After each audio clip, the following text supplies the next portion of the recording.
ఈయన చేసే కార్యక్రమం ఇది. ఇది కాకుండా శ్రీకృష్ణ దేవరాయల టైంలో 1470లో నిర్మాణం చేసిన 1000 కాళ్ళ మండపం అండి ఇది. 1470లో 1000 కాళ్ళ మండపాన్ని నిర్మాణం చేస్తే 2003లో ఇదే చంద్రబాబు నాయుడు గారు ముఖ్యమంత్రి కింద ఉంటున్నప్పుడు 2000 correct me if I'm wrong 2003 ఆ టైంలో ఈ మండపాన్ని కూల్చేయడం జరిగింది. మరి ఆ రోజుల్లో వేద పండితులు, అక్కడ ఉన్న పెద్ద పెద్ద గురువులు, సాక్షాత్తు చిన్నజీయర్ స్వామీజీ వీళ్ళందరూ కూడా ఘోషించారు, ఏంటి 1000 కాళ్ళ మండపాన్ని కూల్చేయడం ఏంటి, కొన్ని వందల సంవత్సరాలు దగ్గర దగ్గర 1000 సంవత్సరాల చరిత్ర ఉన్న 1000 కాళ్ళ మండపాన్ని కూల్చేశారు. మరి దీనికి ఎవరు సమాధానం చెప్తారు? అసలు మీరు ఎవరు 1000 కాళ్ళ మండపాన్ని కూల్చేయడానికి? అంటే ఇన్ని ప్రశ్నలకు మరి బీజేపీ పెద్దలు కూడా ఆలోచన చేయాలి.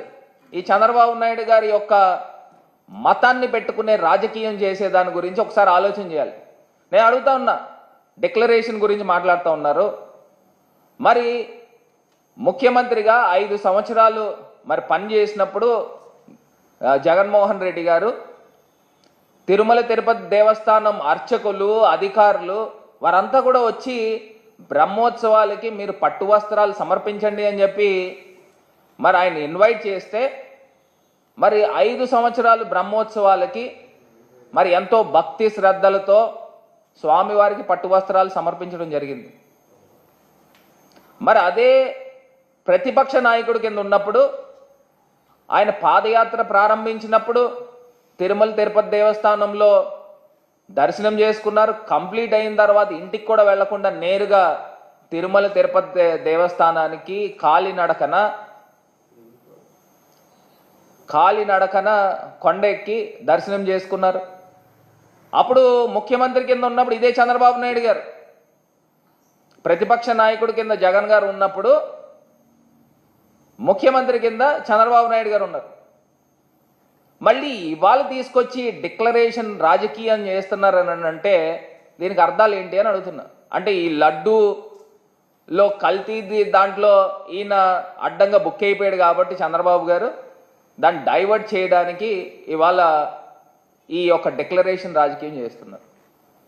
ఇది ప్రజలందరూ కూడా గమనిస్తూ ఉన్నారు. ఇదంతా కూడా అర్థమవుతుంది. నిన్న ఇంకొక అంశం కూడా ఇదే చంద్రబాబు నాయుడు గారు చెప్పారు. ఏమని చెప్పారు? ఈ లడ్డూ టెండర్లో అసలు ఈ రూల్స్ మార్చేశాడు, ఇష్టం వచ్చిన రూల్స్ అండ్ రెగ్యులేషన్స్ నిబంధనలు మార్చాడని చెప్తా ఉన్నాడు. ఇంకా నిబంధనల్ని స్ట్రెంథన్ చేశారు, ఇంకా నిబంధనల్ని రాబస్ట్ రూల్స్ అండ్ రెగ్యులేషన్స్ పెట్టారు. అందులో తప్పే ఉందండి.